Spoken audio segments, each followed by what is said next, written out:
Someone's awake in the nation's capital. Look at that. Some lights on. The question is, are they working? Yeah, I bet they are. Hard at work because it's going to be a busy next couple of days. And, rumors are swirling that Ivanka Trump will step into Melania's shoes as the future First Lady remains in New York City.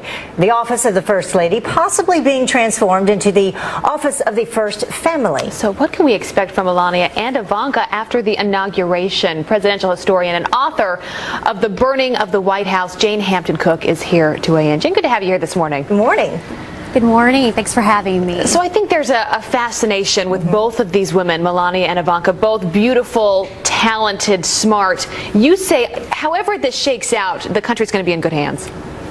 That's right. And it isn't usual, really, for a president to have a grown daughter who's out on her own, like Ivanka, and then to also have a wife who's, a professional woman was well established before he married her. So it's very interesting and unique in that sense that we're going to have two women that will speak on behalf of their husband and father. But there is some precedence, though. I found this very interesting in your notes. Give us a little background on how this has kind of sort of happened before, not necessarily with a daughter, but tell us about that. Well, yes, it's very, in our recent history, we haven't had a presidential daughter be of age to step forward. But Thomas Jefferson was a widower when he was president. He relied on his daughter, Martha, to come up from Southern Virginia to help with some of the White House events. And then James Buchanan, before the Civil War, relied on his niece, Harriet Lane. And she was the first woman to be called First Lady in a magazine. And so Harriet Lane took on these hostessing duties for her uncle, James Buchanan. So we've seen it before, just not in recent history. It's interesting because the office of the First Lady will change to Office of the First Family. It sounds like more than anything, this is just like the campaign. It's going to be very much a family affair. That's very true. I mean, the Kennedys were, they encircled John F. Kennedy. And so you've seen in a similar way the Trumps. I mean, how many families have ever had a family-run business where all three children were involved with the family's business become president? And so we are going to see more of the first family this go around. And that's good. I mean, Melania has a 10-year-old son, Barron. I have children that age. I know what it's like to want to be the mother in their life and be very involved. And so I think it'll just spread out some of those responsibilities in an efficient way for them that'll work, I think, for them. And speaking of Melania, not only is she a mother, she's also an immigrant, and her story an inspiration to the American dream. She is. I mean, the American dream is to life, liberty, and the pursuit of happiness. And Melania wanted that in her life, and that's why she came to the United States, and her story resonates for that. But the American spirit is to help others achieve the American dream. And that's what Melania is going to set herself up to do, is to be there for women and children and to be there for the American people. That's what she said she wants to do. So it'll be exciting to see how that unfolds. And speaks multiple languages. Yeah. It makes you wonder, though, Jane, will we hear a lot from Melania, or do you think that Ivanka will do most of the public speaking, the public events? I don't know. I think it'll probably be a little bit of both. I think at first we'll probably see more of Ivanka, with Melania staying back in New York so Barron can finish the school year. But I think we'll probably see both. And, we haven't had a first lady who could speak multiple languages since Jacqueline Kennedy. And that's really, when it comes to diplomatic relations, that's an excellent skill to have, because she'll be able to speak to a lot of these diplomats and the heads of state in a language that they understand. So that's a great skill. Yeah, that we'll see. The future First Lady saying that one of her causes would probably be bullying online. Specifically online. So I think that's good.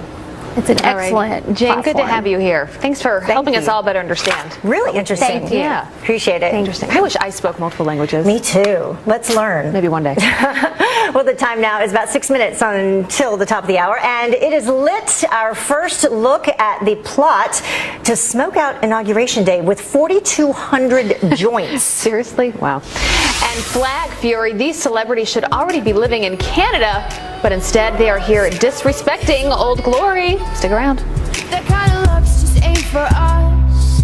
We crave a different kind of buzz. Let me be your ruler. You can call me Queen Bee. And baby, Time now for the good, the bad, and the ugly. First, though, the good. Fox News is officially your #1 source for election news. A Pew Research poll shows more voters picked Fox over other news outlets in 2016. Hats off to, of course, our faithful viewers like you. We appreciate it. Thanks.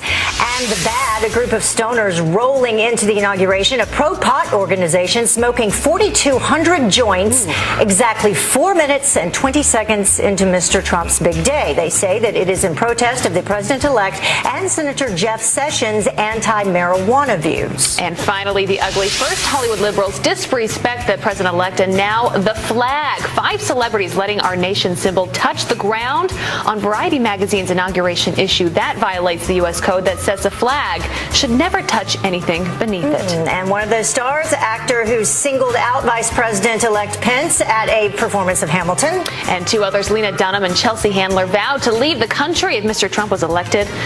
Did you ladies book your flights yet? Apparently not. I think so. Maybe after the photo shoot. Fox and Friends starts now. Have a good day.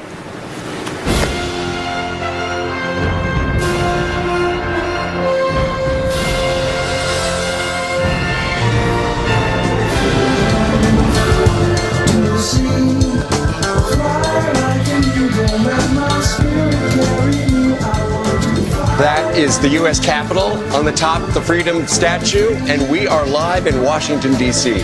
We're exactly 30 hours from right now. Donald J. Trump will put his hand on the Bible on the west face of the Capitol and become our 45th president of the United States. And we are so excited to be here. We are here in D.C. The mall is behind us. Yes. You have the Washington Monument in the back and the water right behind us. So as the sun comes up, we'll be able to see that a little better. And if you're looking for Donald Trump, don't look here. He's still in New York. He's going to be coming back. He came over to Washington, D.C., briefly checked out the digs, made sure it was okay, just like any of us would do. He gave it a thumbs up. Yeah, and then he's going to be coming back to Andrews Air Force Base today. He's going to be going through some ceremonial things, but getting used to the fact that in less than a day, he'll be the president of the United States. Take most of the weekend off and make Monday a true work day. Well, it does sound like on Friday he could actually get out a Bic pen. Do they still use Bic pens? I think so. I think if it's sponsored.